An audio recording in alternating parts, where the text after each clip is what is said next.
Hello, this is Dr. Heidi Horsley, Executive Director for the Open to Hope Foundation, and I'm excited today to have a teenager with me, Zach Sullivan. And how old are you? 16. And he's here at the Compassionate Friends Conference, and he is also a bereaved sibling. And you know, I love interviewing bereaved siblings because my brother died when he was 17 in a car accident. And tell me about what brought you here.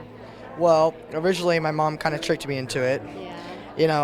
I didn't think it was a big deal. I was kind of like, didn't really want to get into a grief thing. I'm like, oh, that sounds kind of depressing, going to a conference about my dead brother.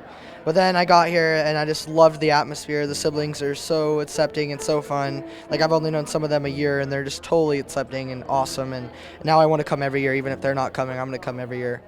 Zach, that is amazing.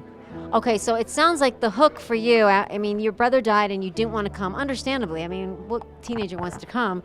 And then you got here and you really liked the kids. Is that what happened? Yeah. And also it was just like a really just kind environment. And like totally like people that understand what you're going through, and like there were other teenagers there and they could relate with like, and there were adults and they could all relate with different problems that you've had. Like, have you ever had this with your parents when they do this and like they won't do things, like just all relating and stuff like that. So what kind of things have you seen as a teenage boy around grief? Like, what kind of stuff do you deal with? A lot of times I deal with losing friends over it because it's hard to bring it up around my friends. I've actually lost many friends from trying to bring it up. There's a lot of people that just, it's like a plague. They don't want to be anywhere near it. So I've lost actually many friends, and I've had some friends that don't let me talk about it. So I usually only have those friends I usually get rid of and only keep the friends that are really like supporting and accepting of it.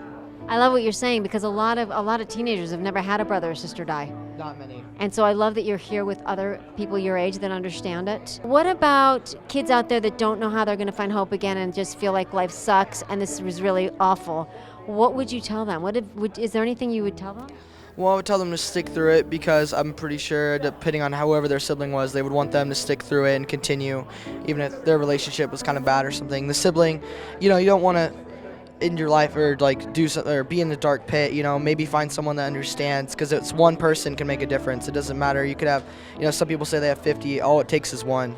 So Absolutely, Zach, and I think you are that one person, and I want all the siblings out there that are grieving to know that Zach is here at the Compassionate Friends. If you all want to come, track him down, Zach Sullivan, track me down, Heidi Horsley, and he's going to hook you up with some great kids here, and you're not going to be talking about your brother or sister 24/7. Most of the time you're going to be having a good time, don't you think, Zach?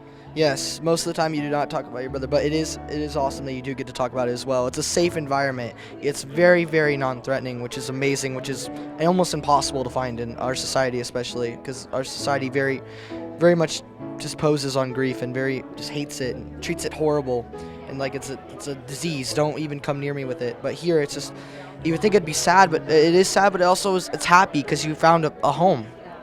I love this, Zach. And so for all of you out there, if you've lost hope, please lean on mine and please lean on Zach's. Thank you so much. And this is Dr. Heidi Horsley, opentohope.com.